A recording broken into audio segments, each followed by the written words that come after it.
বন্ধুরা কেমন আছেন? ভালো আছেন?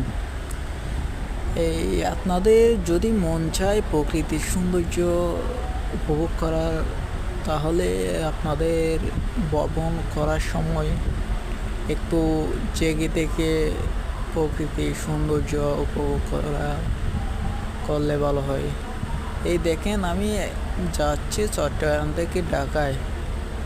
যাওয়ার পথে একটা জায়গায় দেখলাম, এটা কি জিনিস আমি তো বুঝতে পারি না। আর এত বড় একটা নদী, নদীটার নাম কি আপনারা কি জানেন? জানলে একটু করে বলিন তো। আর এই জিনিসটা দেখতেছি, ওইটা কি কি আপনারা বলতে পারেন? এটা কি বিদ্যুৎ কেন্দ্র নাকি আর অন্য কিছু?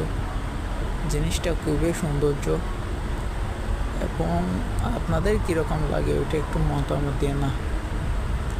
ঠিক আছে ভাই, প্রকৃতির সৌন্দর্য দেখেন কীরকম সুন্দর।